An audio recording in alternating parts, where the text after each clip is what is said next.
బీజేపీలకెళ్లి గెలిచిన 8 మంది ఎమ్మెల్యేలల్లా 4 ఎమ్మెల్యేలు కమలం పార్టీలో చెవుల పూలు పెట్టే తట్టే ఉన్నారట. పార్టీ ఆఫీస్ మొగమన్న చూస్తలేరట. ఒక ఏలేటి మహేశ్వర్ రెడ్డి ఒక్కడే ఎల్పీ లీడర్ ఉన్నందుకు అప్పుడో ఇప్పుడో వచ్చిపోతున్నాడట. కడమలను చూద్దామన్నా గాని రాకుండా అయ్యారట. మరి ఎందుకు ఇట్లా అంటే ఎవరు తాన జవాబు లేదు. ముఖ్యంగా కామారెడ్డికెళ్లి గెలిచిన వెంకటరమణారెడ్డి, ఆర్మూర్ నుంచి గెలిచిన రాకేష్ రెడ్డి, రామారావు పటేల్, ధన్పాల్ గుప్తా ఈ 4 ఆఫీస్ దిక్కు మరలన చూస్తలేరట. ఒక పాయల్ శంకర్, రాజాసింగ్, హరీష్ బాబు, మహేశ్వర్ రెడ్డిలే అప్పుడప్పుడు వచ్చిపోతున్నారట. ఇక కడమలను ప్రెస్ మీట్ పెట్టి ప్రభుత్వాన్ని తిట్టుమన్నా కూడా తిడతలేరట. పార్టీ కార్యాలకు కూడా వస్తలేరట. మరి ఏంది ఏమైనా కప్పదాటి వ్యవహారం చేస్తుర్రా లేకుంటే కాంగ్రెస్ రాడార్లకు పోతుర్రా ఏంది అని లేనిపోని అనుమానాలు వస్తున్నాయట. దేశం కోసం ధర్మం కోసం అని గెలిచి మళ్ళా ధర్మం తప్పే పనులు ఎందుకు చేస్తారు కదా, చూడాలి మరి ఏమైతుందో.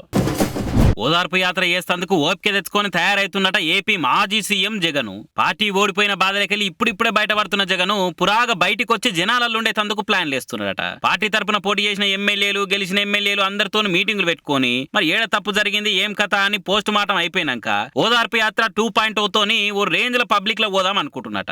గెలిచినాక టీడీపీ కూటమి లీడర్లు, కార్యకర్తల దాడిలో దెబ్బలు తిన్న పంకపార్టీ క్యాడర్ ను, అభిమానులను, పంకపార్టీ ఓటమిని తట్టుకోలేక చచ్చిపోయిన కుటుంబాలను జగనన్న పరామర్శించి పలకరించి నేనున్నా చెల్లెమ్మ, నేనున్నా అన్నయ్య అని చెప్పుకుంటా నెత్తులలో చేతులు పెట్టి చిరునవ్వు చిందించుకుంటా అన్నొస్తున్నాడు మీకు తోడున్నాడని చెప్పండి అనుకుంటా ఓదార్పు యాత్ర చేస్తాడని వస్తుంది. మరి మళ్ళా 5 ఏళ్ల దాకా పబ్లిక్ నుండి పతార పెంచుకోవాలంటే ఏదో ఓ యాత్రనో దీక్షనో ముంగటేసుకోవాల్సిందే, తప్పదు. అదేదో కలిసి వచ్చిన ఓదార్పు యాత్రనే మళ్ళా చాలు చేస్తే కాదా అని ఆలోచన పడ్డాడట. ఇక డిసెంబరు లేకుంటే జనవరిలో యాత్ర కొబ్బరికాయ కొడతారని వస్తుంది. ఇంకో దిక్కు కూటమి సర్కార్ పవర్లకు వచ్చిన ఫస్ట్ నాటి సంది జగన్ కు సురుకులు అంటిస్తున్నది.